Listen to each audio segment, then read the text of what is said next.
The blade went through the cut in my hand before I could even scream. Through the same wound she'd opened the night before, like she'd been saving the spot. I felt the metal grind against the bones of my palm, pinning me to the mattress, and her face, toothless, smiling, packed with charred animal bone, hung an inch above mine in the dark. I was alone in that bunk room. Everyone else was asleep. And she had found me anyway. Let me back up. Because if I just start at the worst part, you'll think I'm crazy, and maybe I am now, but a week ago I wasn't. A week ago I was just a guy who'd stopped being afraid of dead people. Dead bodies stopped bothering me somewhere around my fourth or fifth one. That's the honest truth, and I'm not proud of it. After a while they're just nameless corpses you have to put your hands on. You learn to file them away. The jaywalker who got smoked by a delivery van and folded around the bumper like a question mark. The cardiac arrest we worked for 40 minutes on a kitchen floor while his wife screamed in the next room. The overdoses, slumped in driver's seats with the needle still in, gone gray and waxy. You name it, I've seen it, and I'll be honest with you, I joked about all of it. Gallows humor. Every firefighter, every medic, every cop has it. It's the only way the brain keeps from eating itself. I know how that sounds. I know. I'm an asshole. My name's Eric, and I'm an asshole, and I'm starting to think I deserved what happened to me. That's the part that keeps me up now. Not the fear. The feeling that I earned it. This all happened a week ago. My crew got called out on a welfare check, neighbor hadn't seen the old woman who lived next door in days, mail piling up, that kind of thing. Standard. We get 100 of these a year. Most of the time it's nothing.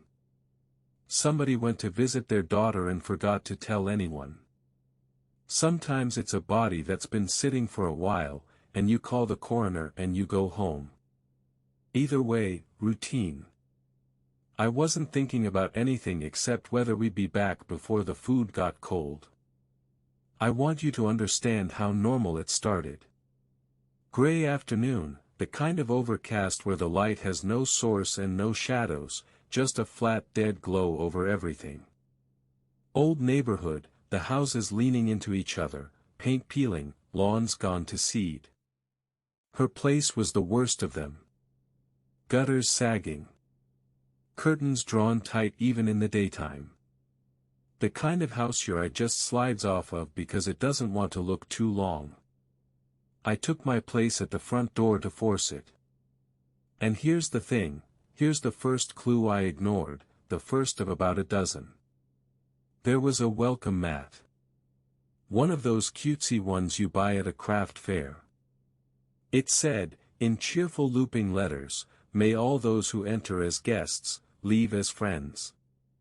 And right above it, carved into the doorframe, gouged in, really, deep and jagged and aggressive, the wood splintering out around the cuts, were symbols. Lots of them. I didn't have a word for what they were. They weren't letters. They weren't decoration. They were the kind of marks you make when you're trying very hard to keep something out. Or in. My eyes went over them and my brain said, "Weird old lady." That's all. Weird old lady.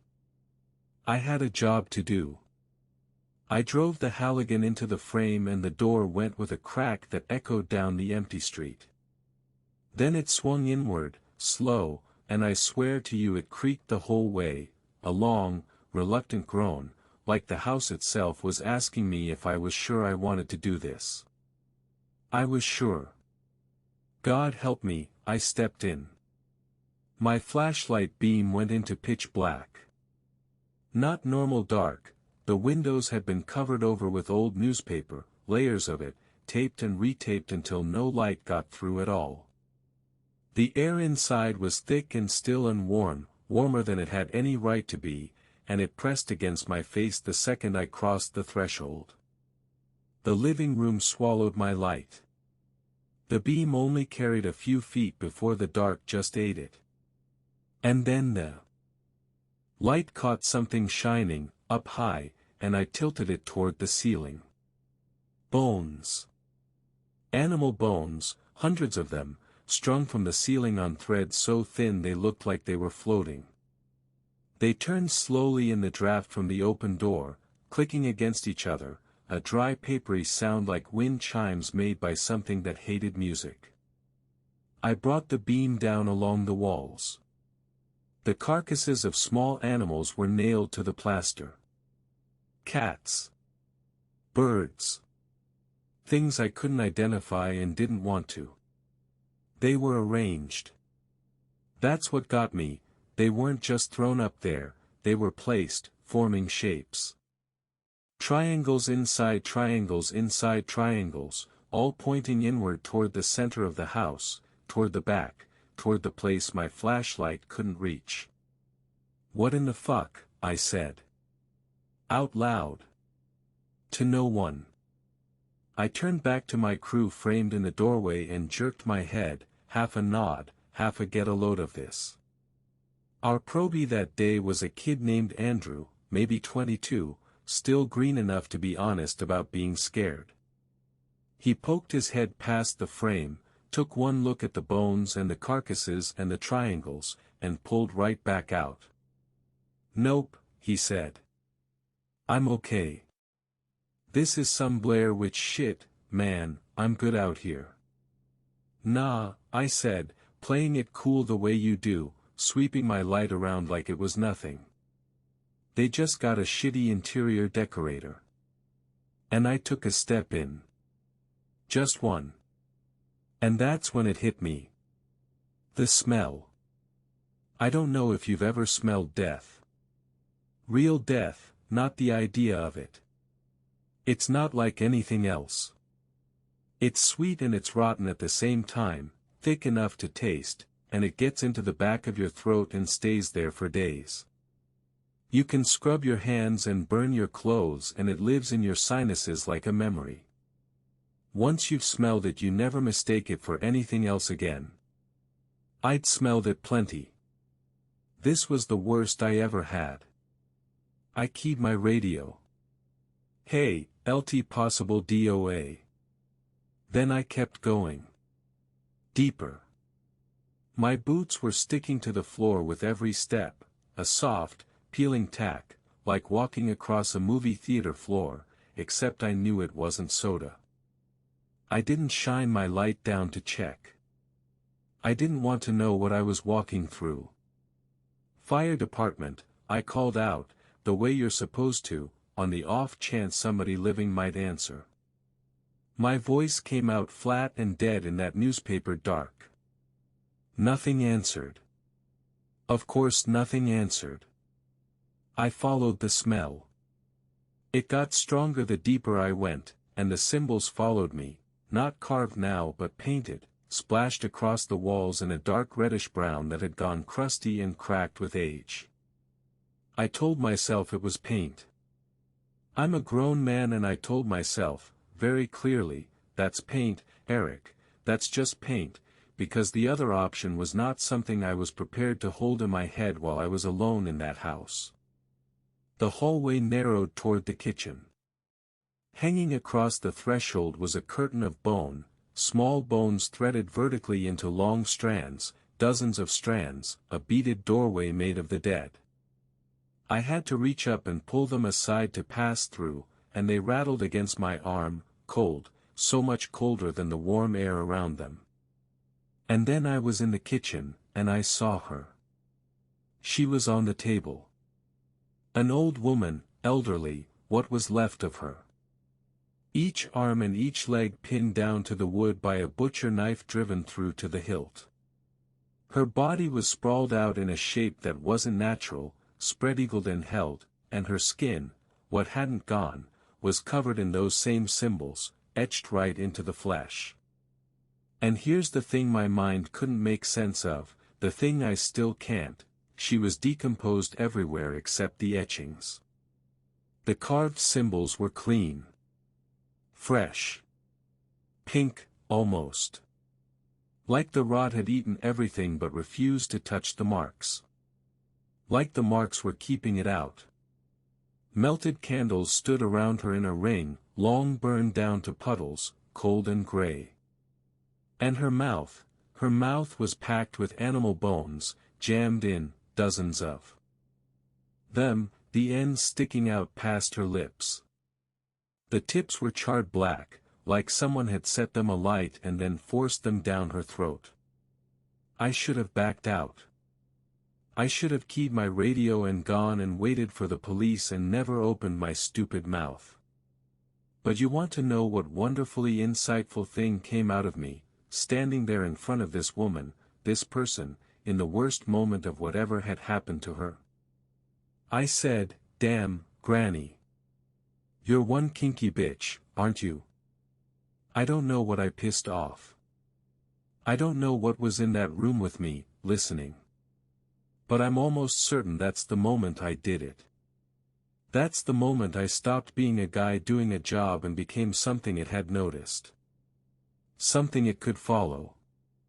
Have you ever felt like something was watching you, not a person, not a shadow, but a presence, somewhere just behind your shoulder where you can't quite look? Tell me in the comments. Because standing in that kitchen, after I said it, the air changed. I want you to know I felt it change. The smell got stronger. The bones in the doorway behind me went still, all at once, even though I hadn't touched them and there was no reason for the draft to stop. And the back of my neck went cold and tight, the animal part of my brain screaming a warning the rest of me was too proud to hear. I told myself it was nerves. I keyed the radio with a hand that wasn't quite steady and I called it improper, and then I got out of that kitchen, through the bone curtain, down the sticky hallway, past the triangles and the strung-up bones, and out the broken front door into the gray dead afternoon. Police made entry not long after. The whole building got taped off, active investigation, possible homicide, way above our pay grade. And since firefighters can't raise the dead, we got disregarded from the scene. Pack up. Head back to station.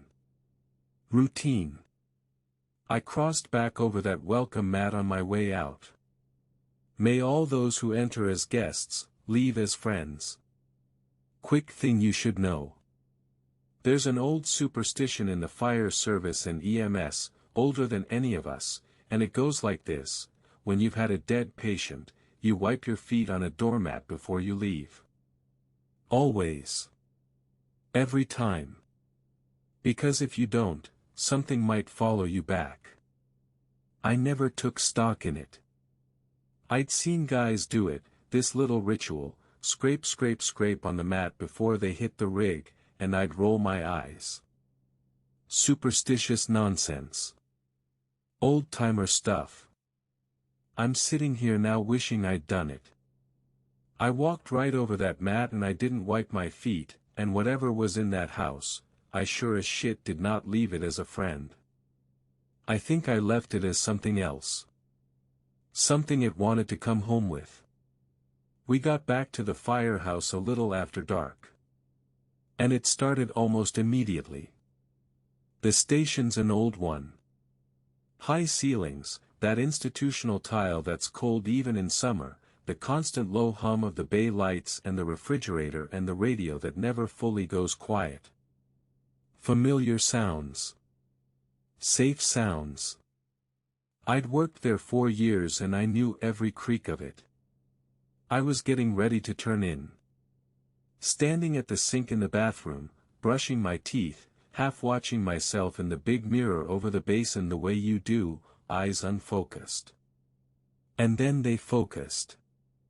Because behind me, on the wall, the bare tile wall I'd walked past 10,000 times, were the symbols. The red ones. Splashed across it, wet, dripping, exactly like the walls in her house. I spun around. Bare wall. White tile. Nothing. A faint water stain near the ceiling and nothing else. I stood there with my heart going and toothpaste foam on my lip, and I laughed at myself, this shaky little exhale. Long day. Bad scene. Tired eyes. Nerves, like I'd said. I turned back to the mirror to spit and rinse and go to bed. And the mirror leapt off the wall. I don't mean it slipped. I don't mean it fell. It came off that wall like something shoved it, launched straight out and down, and it shattered on the tile floor at my feet with a crash that echoed through the whole station. Motherfucker. You all right in there? Allison's voice, from down the hall. Allison was good people. Steady. 12 years on the job. Yeah, I'm good, I called back, and my voice came out almost normal. Damn mirror fell off the wall. A pause. Old building, she said, and I heard her footsteps move off. I found the broom and the dustpan and I crouched down to sweep up the glass. And here's a thing about me, maybe the only thing I'll say in my own favor, I'm careful. I didn't want anybody catching a shard with a bare foot at 3 in the morning. So I swept slow and thorough, getting every piece, sweeping under the lip of the cabinet, the works. The biggest shard I picked up by hand. A long curved piece, maybe the size of my palm. And as I lifted it toward the dustpan, something in it caught my eye, and I stopped, and I held it up closer, and I squinted, because I had to be wrong about what I was seeing. It was her. The granny.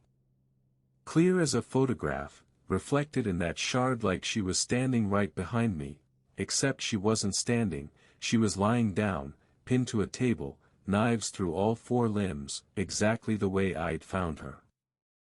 I turned the shard away. Looked at the room over my shoulder. Empty bathroom. Just me. I turned the shard back. Still there. I turned it again. Watched my own wide eye slide across the glass. Turned it back. Still there. Once more, slow this time, deliberate, like if I did it gently enough I could catch the trick of the light that had to be causing this. And back. And her head jerked toward me. I want to be exact about this because it's burned into me. Her head snapped around on the table to face me, and her eyes, she had no eyes, just dark sunken sockets, drilled into me anyway, an empty stare that I felt land on me like a weight. Then she began to pull her limbs free. One at a time. Each knife sliding out of her flesh with no sound at all, a soundless slice, the wrongness of the silence somehow worse than any noise could have been. Her right arm. Her left. Her legs. And then she rolled, or poured, off the edge of the table and dropped face first onto the floor of that reflected room with a flatness that turned my stomach. And she started to crawl. Face still dragging on the tile, body slithering behind it, she pulled herself across the floor of the mirror world and out of the edge of the frame, and she was gone.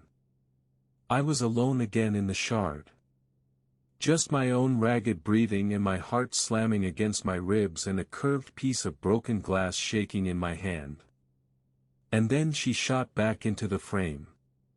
She came up against the glass like she'd been flung at it from the other side, her ruined face filling the whole shard, pressing flat against her side of it, and I swear the glass should have been the back of a mirror, there should have been nothing behind it, but she was there, mashed up against it, her charred bone-stuffed mouth working, her empty sockets locked on mine.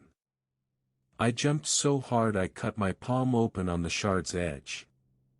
Felt it bite deep into the meat of my hand, a hot line of pain, and I dropped it.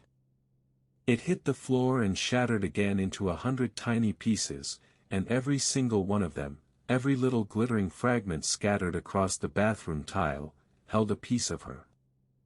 100 tiny reflections of that face, that stare, all of them tracking me as I scrambled backward and pressed myself into the corner where the wall met the wall, knees up, bleeding, unable to breathe.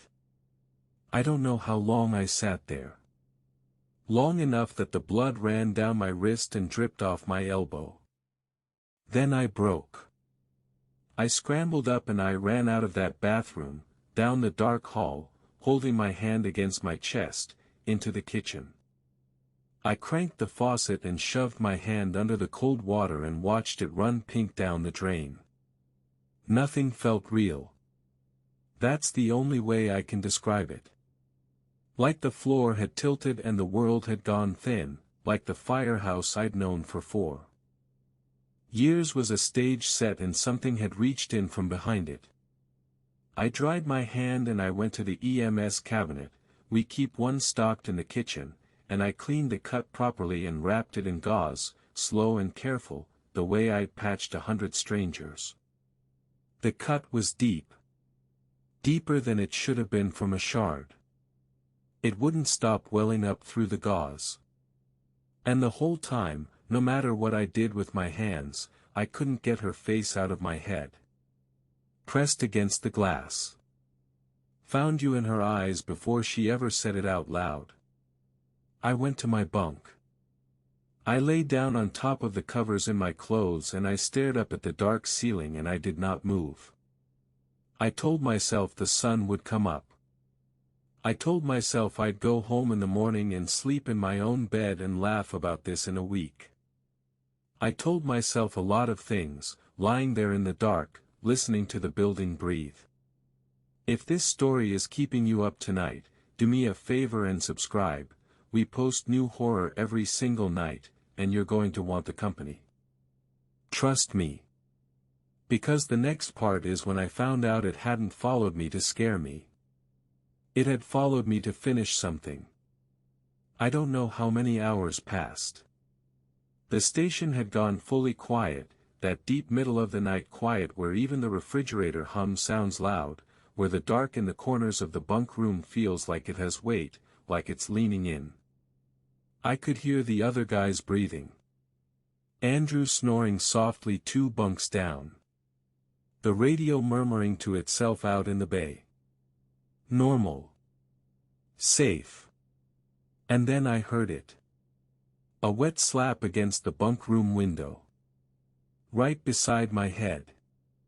Flat and heavy and damp, like a side of meat thrown against the glass. I didn't move. I couldn't. Every muscle in my body had locked up solid, the way they say prey animals freeze, some ancient part of the brain deciding that stillness is the only chance. And then the sound came again, and under it, a voice. A choked, bubbling gurgle, wet and clotted, the sound of someone trying to speak past a mouthful of bones. To anyone else in that room it would have been nonsense, just noise, just the building settling. But I understood it. I understood it without wanting to, the meaning arriving in my head fully formed and cold, found you. I wanted to run. God, I wanted to run. I wanted to grab the axe off the wall, the fire extinguisher, anything. I wanted to shake every one of my brothers out of their bunks and scream at them to get up, get out, it's here, it followed me, please. But I couldn't make my body obey. I lay there frozen and useless, a grown man, a firefighter, pinned to a mattress by my own terror, tears starting at the corners of my eyes and sliding cold into my ears. Then I heard the bunk room door. It creaked open. Slow. And the smell came in with it. That smell. Sweet and rotten and thick, rolling across the room toward me, filling my nose and my throat until I could taste her. Footsteps. Wet, dragging footsteps, one and then another, a staggering broken gait crossing the tile toward my bunk. Not toward anyone else. Toward me. Closer. Closer. The smell getting stronger with every step, until I knew she was right beside me, standing over me, and I could feel the cold coming off her like an open freezer. The footsteps stopped. She stood there, right at the side of my bed, staring down at me in the dark. And I lay there, frozen, eyes open, tears running, a sob locked solid in my chest, and I prayed, actually prayed, for the first time in years, that if I just stayed still enough she'd think she had the wrong man, she'd move on, she'd go. "Help," I managed. One word. A whisper so small it barely left my lips. "Help." And her face cocked over mine. She lowered down toward me, her head tilting at that broken angle, and her face filled my whole world. The empty sockets. The skin etched with clean pink symbols on rotted gray flesh.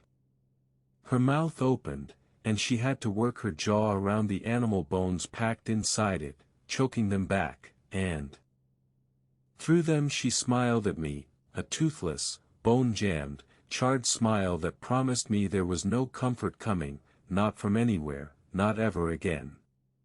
And then I felt her hand close over mine.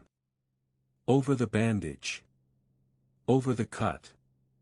And I felt the point of a blade press into the wound she'd opened in me with the mirror, find the exact center of it, and drive down, through my palm, through the gauze, through the mattress, pinning my hand to the bed exactly the way her own hands had been pinned to that table. And the pain unlocked my throat. I screamed. I screamed like I have never screamed in my life, a sound I didn't know I could make, and it tore through the whole station. The lights slammed on. Bunks erupted. And Allison was there, hands on my shoulders, her face inches from mine. "Eric. Eric, what the hell is going on?" I shot upright, my whole body convulsing, grabbing at my hand, which was still bleeding through the gauze, but which was not pinned to anything, which was just my hand, clutched to my chest. My eyes went everywhere at once, raking across the bright bunk room, every corner, every shadow, searching for her. There was no one. No smell. No symbols. No Granny. Just my crew, half of them sitting up in their bunks, all of them staring at me. Andrew white as a sheet. Allison gripping my shoulders. She was, nothing I said made sense. Nothing could. "Hey." Allison shook me, gentle but firm. "Hey. Calm down. You had a nightmare. A bad one. You scared the absolute shit out of all of us." She looked at my hand. "You reopened your cut thrashing around. That's all. Okay. You had a nightmare. Go back to bed. A nightmare." They all decided it together, in that easy unspoken way crews do. Eric had a rough call, Eric had a nightmare, poor bastard, let's let it go. One by one they settled back into their bunks. The lights went off. The building went quiet again. And I sat up in the dark, my back against the cold cinderblock wall, holding my bleeding hand, and I did not lie down. I did not close my eyes. I was too terrified to even get up and clean the wound again, because cleaning it meant walking past that bathroom, and I would not, walk past that bathroom. I sat like that until the sun came up. That was a week ago. I called in. I haven't been back to work since. I've been home, in my own apartment, with my own things around me, and I'll tell you the truth, nothing strange has happened here. No symbols. No smell. No wet slaps against the window in the night. Whatever it is, it seems to be tied to that place, to the firehouse, to the threshold I carried it across because I was too proud and too lazy to wipe my feet on a stupid welcome mat. But my hand won't heal. It's been 7 days. A cut like that should be closing by now, scabbed, itching, knitting back together. It isn't. It looks exactly the way it did that night. The edges still raw and open, still weeping, no sign of healing at all, like the wound is being held open on purpose. Like something wants it to stay an entrance. What would you have done? I lie awake turning it over and over. Would you have wiped your feet? Would you have kept your mouth shut in that kitchen? Would you have run when you heard the window, woken everyone, made them believe you? I still wonder, to this day. I don't think it would have mattered. I think the second I said what I said over that poor woman's body, it was already decided. Because I'm due back at the firehouse tomorrow. I've turned it over every way I can. I could call in sick again, but I'm out of excuses, and what would I even say? I could quit, but it found me at the station once already and I don't know that walls or distance mean anything to it. And there's a part of me, the part that lies awake staring at my hand in the dark, that's starting to understand the welcome mat wasn't a warning. It was a promise. May all those who enter as guests, leave as friends. I didn't leave as a friend. So it isn't finished with me. It's just waiting for me to come back to the place where it can reach me. I keep telling myself it was a nightmare. Allison said so. Everyone said so. But nightmares don't keep a wound from closing for 7 days. Nightmares don't leave the smell of death in your nose a week later, faint, always there, just at the edge of every breath. I'm going back tomorrow because I don't know what else to do. And I'm scared. I'm so scared. If anyone has ever lived through something like this, if you know how to make it stop, how to send something back, how to close a door that was opened, please. I'm begging you. Because I think it's been standing at the side of my bed every night this week.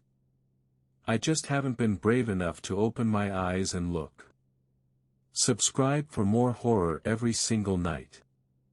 And if you want more stories that will keep you up, check out What the Wow Stories for the wildest relationship drama you've ever heard. Link below. Sleep well.